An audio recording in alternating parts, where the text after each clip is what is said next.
بسم اللہ الرحمن الرحیم یا ایھا الذین آمنوا لا ترفعوا اصواتکم فوق صوت النبی صدق اللہ العظیم وقال النبی صلی اللہ علیہ وسلم ان الہدى الصالحات والسمت الصالحات والاقتصاد جزء من 25 جزءا من النبوة او کما قال علیہ الصلاة والسلام۔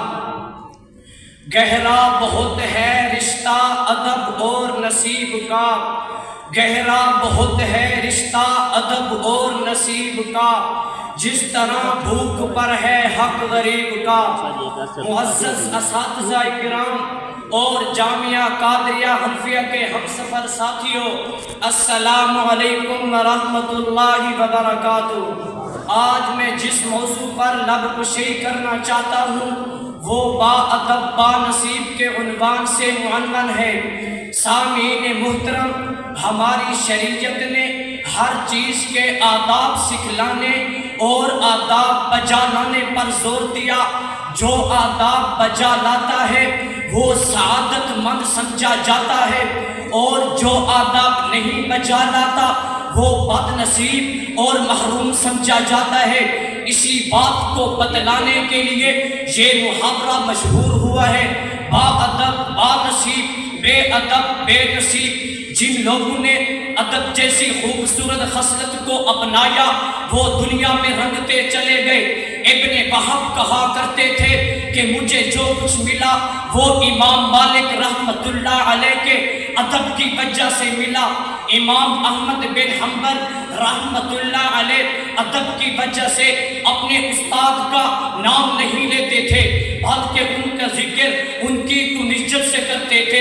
امام بخاری رحمۃ اللہ علیہ سے کسی نے پوچھا کہ آپ کے دل میں کوئی خواہش ہے؟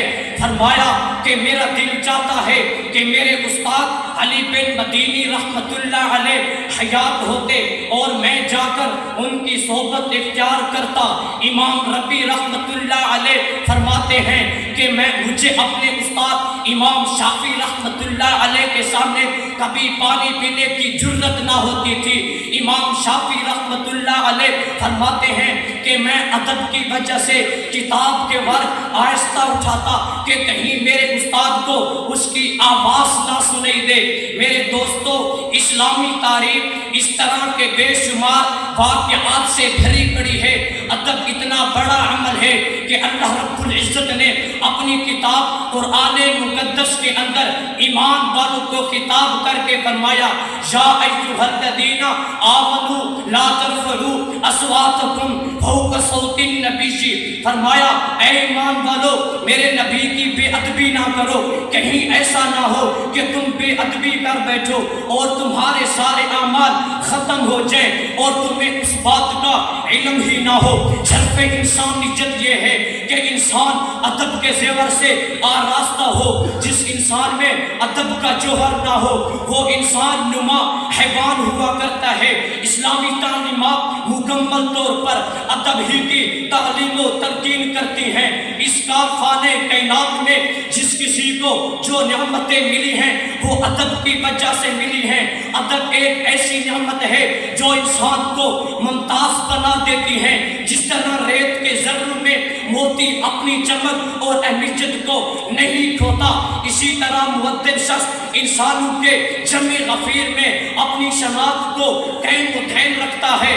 حضرت موسیٰ علیہ السلام فرعون کو دعوت دینے کے لیے اللہ کے حکم سے تشریف لے گئے تو فرعون آپ پر ایمان لانے کے بجائے آپ کے مقابلہ کے لیے اپنی سلطنت کے جادوگروں کو جمع کیا۔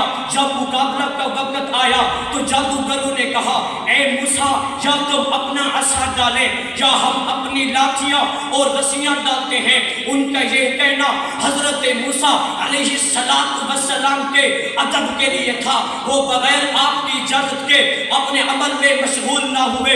انہوں نے حضرت موسیٰ علیہ السلام کا ادب کیا، ان کی اجازت کے بغیر اپنے عمل میں مشغول نہ ہوئے۔ تو اللہ رب العزت نے اس ادب کی بدولت ایمان اور ہدایت ہدایت جیسی عظیم نعمت سے نواز دیا۔ سامعین محترم، جو شخص منزل مقصود تک پہنچا وہ ادب کی وجہ سے پہنچا، اور جو گرا وہ بھی ادبی کی وجہ سے گرا۔ یعنی ادب ایک ایسی صنف ہے جو انسان کو ممتاز بنا دیتی ہے۔ ادب اور اخلاق کسی بھی قوم کا درہ امتیاز ہوتا ہے۔ اسلام نے وضاحت کے ساتھ ہر رشتے کے حقوق بیان فرمائے ہیں، جن میں سرپرست والدین کے حقوق اور ان کا ادب رکھنا ہے۔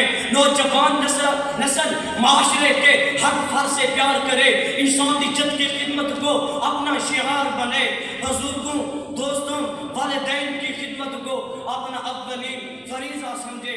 دعا ہے کہ اللہ رب العزت ہم سب کو ان اسلامی تعلیمات پر عمل کرنے